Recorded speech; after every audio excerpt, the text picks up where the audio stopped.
वालेकुम नादरीन, आप YouTube channel देख रहे हैं। मैं इमरान खान हूँ। इमरान खान साहब का जेल से स्टेटमेंट आया और काफ़ी दिनों के बाद स्टेटमेंट आया। उनकी मुलाकातें बंद की हुई थी और 5 अगस्त का एहतजाज गुजर गया। 6 अगस्त को एक स्टेटमेंट इमरान खान साहब का था, लेकिन अब 14 अगस्त तक के लिए कोई स्टेटमेंट बाहर नहीं आ पाया। और उसके बाद अब इमरान खान साहब का एक बयान कल रात गए जो है वो बाहर आया अपने एक वकील के ज़रिए से। 6 लोगों ने मिलने के लिए जाना था, लेकिन मुलाकात नहीं होने दी गई। ख़ास तौर पे पाकिस्तान की मिलिट्री एस्टेब्लिशमेंट ने इस बात का बंदोबस्त किया है कि सलमान अकरम राजा साहब की इमरान खान साहब से मुलाकात ना हो पाए। सलमान अकरम राजा साहब को इमरान खान साहब ख़ास तौर पे मिलना चाहते हैं। उनके ज़रिए से वो पार्टी के जो रियल मामला आते हैं उनको चलाना चाहते हैं, लेकिन सलमान अकरम राजा साहब को मिलने नहीं दिया जा रहा। बहुत सारे और लोग हैं वो भी नहीं मिल पा रहे। बहरहाल एक वकील अंदर गए, वो मिलकर वापस आए और उन्होंने बताया कि इमरान खान साहब ने क्या कहा। अब उनके जरिए से मालूमात इमरान खान साहब तक पहुंची हैं। टीवी है नहीं उनके पास और अखबारात भी उनको नहीं दिए जा रहे, तो बाहर की मालूमात इमरान खान साहब के पास नहीं है। और जो मालूमात इमरान खान साहब को दी गई वो इसी तरह मिलनी थी कि वकील मिलने के लिए गया, उसने कोई बात बता दी। अब वो इतनी लंबी मुलाकात तो है नहीं जिसमें इमरान खान साहब को सारी सूरत हाल बताई जाए और एक एक चीज़ पे जवाब लिया जाए। फिर एक ही बंदा मिलने गया है, अगर 2 4 5 लोग मिले तो फिर वो आपस में जब बात करते हैं, डिस्कशन होती है, तो ज़्यादा चीज़ें बाहर आती है। बहरहाल जो इमरान खान साहब का बयान उनकी पार्टी ने जारी किया है उनके अपने ट्विटर अकाउंट पे, वो मैं आपको बता देता हूं कि इमरान खान साहब ने जेल में क्या कहा। मेरा अपनी पूरी कौम, अपने कारकुनान और पार्टी क़यादत को पैगाम है कि आपका कप्तान आज भी सीना तान कर खड़ा है, आपने घबराना नहीं है। लो जी, इमरान खान साहब तो वहीं पे खड़े। यहां पे सुहेल बड़ा इसने कॉलम लिख दिया, आर्मी चीफ ने ख्वाहिशात का इजहार कर दिया, DGI SPR से नीचे तक सब माफ़ी का मुतालबा कर रहे हैं। पाकिस्तान के टीवी चैनल पे हर तरफ माफ़ियों के मुतालबे हो रहे हैं। माफ़ी मांगेगा नहीं मांगेगा, वो उधर ही खड़ा है। मेरा अपनी पूरी कौम, अपने कारकुनान और पार्टी की आदत को पैगाम है कि आपका कप्तान आज भी सीना तान कर खड़ा है, आपने घबराना नहीं है। ये जी इमरान खान।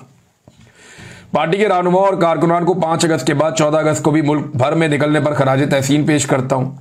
हालिया एहतजाजी तहरीक के नतीजे में हुई गिरफ्तारियां हों या 9 मई फॉल्स फ्लैग पर कैंगरू कोर्ट्स की गैर मुनसिफाना सजाएं, ये फस्तायत है।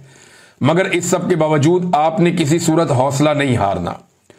जुल्म और बर्बरियत के इस तूफान के सामने डट जाना है। मैं खुद इस जेल की काल कोठरी में कैद रहकर भी अपनी कौम की हकीकी आज़ादी की जंग लड़ रहा हूं, और जब तक अपनी कौम को गुलामी की जंजीरों से आज़ाद नहीं करवा लेता, इसी तरह डट कर खड़ा रहूंगा। मुझ पर एक बार फिर मुकम्मल तौर पर कैद तन्हाई नाफिज कर दी गई है। अहले खाना और वकला से भी मुलाकात बंद करवा दी गई है, जबकि बैरूनी दुनिया और हालात हादरा से बेखबर रखने के लिए हर जरिया मालूमात, चाहे वो टीवी हो या अखबार हो, मुकम्मल तौर पर बंद कर दिया गया है। यही गैर इंसानी सलूक बुशरा बीबी के साथ भी रवा रखा जा रहा है। हमारी मुलाकात भी बंद करवा दी जाती है। मेरे अहले खाना की तरफ से भेजी गई दर्जनों किताबों में से गुज़िश्ता 2 माह में सिर्फ 4 किताबें फराहम की गई हैं, बाकी सब किताबें जब्त कर दी गई हैं। ज़ाती डॉक्टर तक रसाई भी तवील अरसे से बंद है, ताकि सेहत का मेरा बुनियादी इंसानी हक भी सलब कर लिया जाए। अपने किसी भी सूरत जुल्म और जबर के सामने सर नहीं झुकाना। याद रखें, अंधेरी रात जितनी भी तवील हो, उसकी सुबह जरूर तलू होती है। इस जुल्मत की रात का खात्मा करीब है। इंशाअल्लाह इंसाफ और आज़ादी का सूरज जल्द तुलू होगा। मुल्क भर में तूफानी बारिशों और सैलाबी सूरत हाल से कीमती इंसानी जानों के ज़िया का इंतहाई अफसोस है। इस मुश्किल वक्त में तमाम कौम को बढ़ चढ़ कर रेस्क्यू एंड रिलीफ मुहिम का हिस्सा बनना चाहिए। इमरान खान साहब ने ये बातें की है।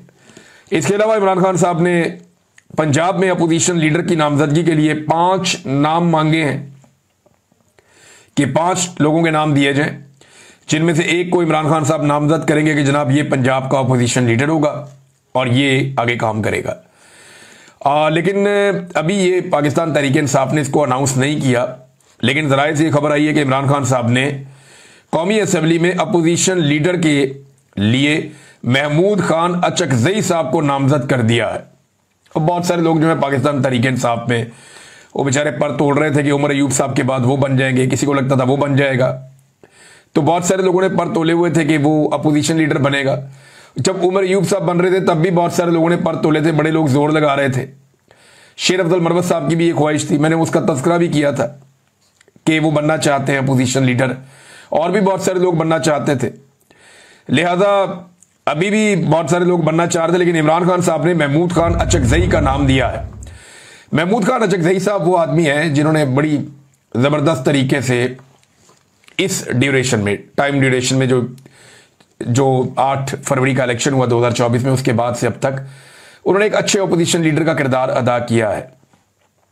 साथ ही साथ महमूद खान अचकजई साहब ने पाकिस्तान तहरीक इंसाफ को कहा था कि अगर आप सारे मुझे हलफ दे देना कि आप में से कोई भी एस्टेब्लिशमेंट से राब्ता नहीं करेगा या उनकी बात नहीं मानेगा, तो मैं गारंटी करता हूं कि ये लोग घुटने पे आएंगे। ये माजी में इस तरह के दावे करते रहे हैं। बहरहाल महमूद खान अचकजई साहब को नामजद किया गया, लेकिन पार्टी ने अभी इसको जारी नहीं किया। मेरे ख्याल में पार्टी ये चाहेगी कि इमरान खान साहब से मुलाकात की जाए और कोशिश की जाए कि पार्टी के अंदर से कोई नाम लिया जाए। दूसरा, पार्टी ये भी चाहती है कि ज़िमनी इंतखाबात में पार्टी हिस्सा ले, जबकि इमरान खान साहब का मौक़िफ़ ये है कि जिन लोगों ने वफादारी निभाई है वही इन सीटों के मालिक हैं। ज़बरदस्ती उनसे ये सीटें छीनी गई हैं, उनकी जगह पे किसी और को टिकट देना ये एक ज़्यादती है और ये सरेंडर करने के मुतरादिफ है। हम इन फैसलों को मानते ही नहीं हैं, और जब अपने उम्मीदवार हम खड़े करेंगे तो ये इन फैसलों को मानने के मुतरादिफ होगा। अब एक सोच ये है। दूसरी ये है कि कभी भी मैदान खाली नहीं छोड़ना चाहिए, और पीटीआई के पास कोई बंदों की कमी नहीं है। अगर एक बंदा हटाएंगे तो दूसरा आएगा, दूसरे के बाद तीसरा आएगा। तो एस्टेब्लिशमेंट को यह पता चलना चाहिए कि हर जगह पाकिस्तान तहरीक इंसाफ मुज़ामत कर रही है या मुकाबला कर रही है। तो दूसरी सोच ये है। दोनों चीजें मैंने आपके सामने रख दी। अभी इमरान खान साहब का ये हतमी फैसला होगा, उस हवाले से इमरान खान साहब ने कोई मौक़िफ़ बताया है जो पार्टी को बताया गया। अब पार्टी जो फैसला करेगी वो फिर आपके सामने अगले चंद दिन में आ जाएगा। नाज़रीन, अडयाला जेल में इमरान खान साहब की बहनों को भी नहीं जाने दिया गया, क्योंकि जो भी सख्त पैगाम होता है वो इमरान खान साहब अपनी बहनों के जरिए से बाहर भेजते हैं, और जब कोई सख्त पैगाम बाहर आता है तो उसके सख्त किस्म के असरात भी होते हैं। लिहाजा उनकी बहनों को इमरान खान साहब से मुलाकात करने नहीं दी गई। अडयाला जेल के बाहर पुलिस ने बहुत बदतमीजी की है, बड़ी गालम गलोच हुई, कारकुनों को लाठीचार्ज किया गया, उन्हें उठाकर वैनों में डाला गया और फिर उन्हें बाकायदा गिरफ्तार करके वहां से ले गए। मुझे लगता है कि ये जो बदतमीजी की गई है जेल के बाहर, ये बदला लिया जा रहा है उस दुर्गत का या उस इज्जत अफजाई का जो जापान में टिकटॉकर्स की हुई है पाकिस्तानियों के हाथों। क्योंकि पाकिस्तानियों ने जापान में टिकटॉकर्स की बड़ी टका के इज्जत अफजाई की है, और यानी ये इनको इस सूरत हाल का सामना क्यों करना पड़ रहा है? जाली हुकूमत है ना, इनके पास मैंडेट नहीं है तो लोग रिएक्ट करते हैं। अगर कोई हुकूमत मैंडेट के साथ हो और वो जाए और उनके ऊपर लोग ऐसे करें तो हमेशा उसकी मजम्मत करनी चाहिए। लेकिन ये लोग, इनके पास मैंडेट ही नहीं है, और जब मैंडेट नहीं है तो लोग रिएक्ट करते हैं कि जब इनको तो हमने वोट ही नहीं दिया, ये कहां से हमारे पैसों से फिर रहे हैं, हमारे पैसे लेकर कहां पे घूम रहे हैं। तो वो उनको ऐसे देखते हैं जैसे कोई चोर जा रहा है, फिर वो इनके साथ ज्यादती करते हैं। बहरहाल, और दूसरा जो माफी वाली एक ख्वाहिश का इजहार किया गया या करवाया गया सुहेल वड़ाइच साहब के जरिए से, उस ख्वाहिश की जो दुर्गत बनी है, उसके बाद ऐसा लगता है कि अडयाला के बाहर बदला लिया गया, कारकुनों को मारा कुटा गया, उन्हें घसीटा गया, गाड़ियों में डाला गया, उन पर तशद्दुद किया गया, फिर उन्हें गिरफ्तार कर लिया गया, बल्कि यह भी कहा जा रहा था कि इनको थाने जाके फिर मारो। अब ये एक जुल्म है। देखिए, कायदे आज़म की तस्वीरें लेकर लोग निकलते हैं, लोगों पे मुकदमा दर्ज हो जाते हैं, कितनी अफसोसनाक बात है। इमरान खान साहब की बहनें वहां पे मौजूद रही सारा दिन, उन्होंने बड़ी कोशिश की कि इमरान खान साहब से उनकी मुलाकात हो जाए, लेकिन उनकी मुलाकात इमरान खान साहब से नहीं करवाई गई। और अलीमा खान साहब ने कहा कि हम अपने भाई के लिए परेशान हैं, कोई शौक से तो हम यहां बैठने नहीं आए। मैंने अली अमीन गंडापुर को कॉल की है और अली अमीन